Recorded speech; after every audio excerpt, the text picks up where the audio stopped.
How's it going, guys? There's one big question everyone keeps asking me, and I wanted to just make it clear.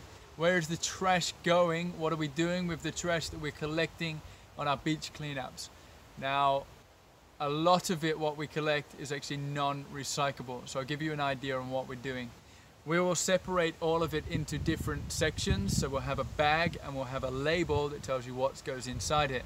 As it's all dumped in the same area, what all of the volunteers will do is they will separate it. There'll be mainly people collecting all the cigarette butts, someone will collect all the plastics, and then when you get to the end, you kind of go really deep in and separate as much of it as you can.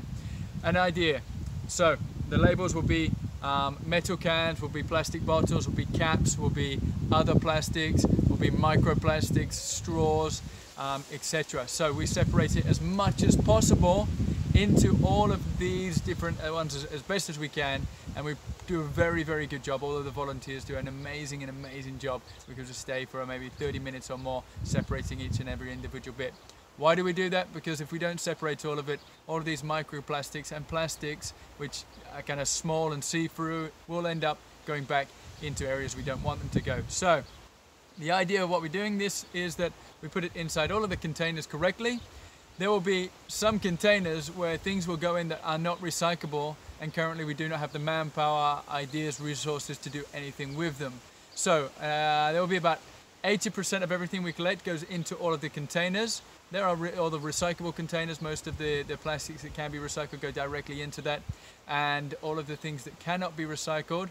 We have a few things that we do at the moment. We're collecting straws because we're going to do some data counting the straws to use it alongside all the beach bars, and we're also going to do some art or some funny things with that, but you'll see that when it comes. The bottle caps we give to the hospitals, because over in Barcelona they collect the bottle caps and they can sell them, and the money they get back they can use for different machinery and equipment and things like this.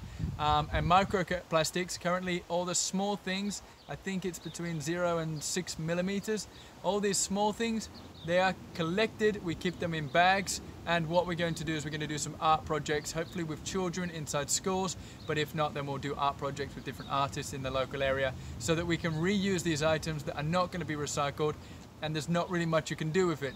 Hence why we're raising awareness to all this issue and trying to get everybody to reduce the plastic and consumption on all waste materials.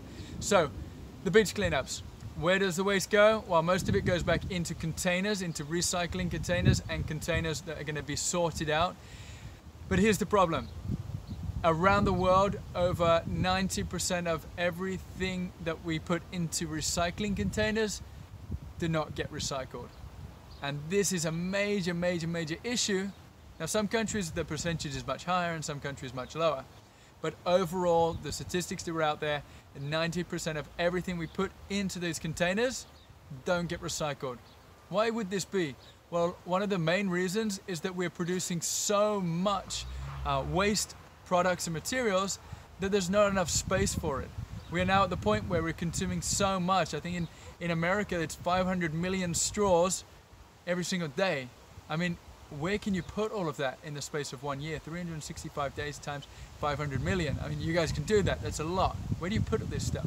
Now, straws are small, but we are not just consuming straws. We're not just buying straws. We're packages and other bigger materials and packages, things when you're buying from Amazon or different companies. These packaged materials, like some of it cannot be recycled, and even if it can, we're producing it so much, we're fabricating too much of it, so it doesn't have anywhere to go. So where does it go? It goes into landfills and it goes into the oceans. Now, we're trying very hard to focus on reducing this problem and getting rid of this problem, annihilating it completely. But what it is we're at the point where we really need to reduce our consumption and our use of plastic, because recycling really isn't the solution. Now, it does help, because 11%, when we're talking millions and millions, is a lot. But in order to really completely get rid of this problem, we need to reduce it, we need to get rid of the demand, and we need to focus on working with the companies that are having all these products fabricated and for us, because we are the consumers.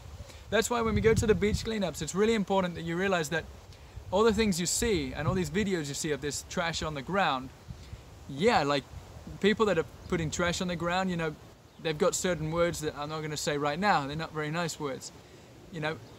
But at the same time, a lot of us are creating waste, and we are part of this problem. Some stuff that comes up onto the sand is not from the people that are throwing things down. It's actually coming from us, me and you, because a lot of what we're consuming and putting inside the bins are not going to be recycled, or they can only be recycled once or twice, and then the rest of what's left gets thrown anyway. So much of, if you just look at your bins in your house, here's a little test for you.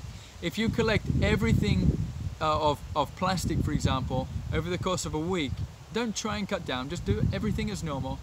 Put it all into one separate container or bin and look at what you've created in the space of a week, and then try to have an idea on what can actually be recycled and what cannot be. You will have an idea of how much you're actually putting into the oceans unknowingly, and don't worry, you're not being blamed for this right now. It's something that we don't get educated in. Hence why the Pure Clean Earth movement is all about raising the awareness, offering solutions, and educating people so that we prevent the problem in the future.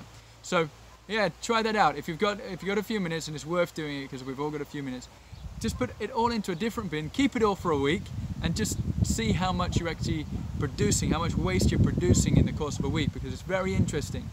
Now, the people that are throwing things on the beaches, you know, we're working hard on educating these people and positively encouraging them to just take it away, and so that we're not throwing things and making the beaches look awful. So that's definitely a problem. We're trying to focus in all these different areas: the people that are throwing it, the waste they're producing, recycling better, and finding all these solutions to plastic, because currently plastic is so handy. It's so easy to buy plastic and use it for containers and storage and covering up food so that they don't go off. But there are solutions and there are alternatives. 30, 40 years ago, these things were not being used. Now, you know, it became very easy, and we're now becoming this kind of society where everything we do is based on, will it save me 5 minutes? You know, everything is about, does it save me time? Is it easier to do? We've really got to kind of get out of that attitude of making things just easier to do, and finding a way that we can appreciate life, spend more time with family, look at people in the eyes a little bit more, and doing that little 5 minutes extra in order to look after the environment. If you have to wrap something up in paper instead of plastic, and it takes you 5 minutes extra, and you have to, you know, whatever, spend a bit more time, then I think it's worth it, because our environment really is suffering, and I think it's really important that we all stand together, build the discipline, educate everybody, your children, your family, your friends. If you know about it and someone might not know about it, share some articles, share a video with them, or teach them, because human connection is really nice. So it's a great time to go because of the plane, and I just wanted to send you that message. So now you've got an idea what we do with the trash. We're looking for alternatives. We are always trying to find new companies that want to maybe take some materials and use these materials part of furniture or different projects. So that's what we're doing. How can you get involved? Share the video, join a beach cleanup, and offer some solutions. Share the solutions with us. We're not geniuses, and we're still trying to find out the ways and how we can all work together in communities to make this world a better place. So thanks for watching. It was a long one. It was, wow, 8 minutes. So maybe if you get to the end of this, well done. You listen to me talking a lot. And I hope to see you soon at one of the beach cleanups. Ciao.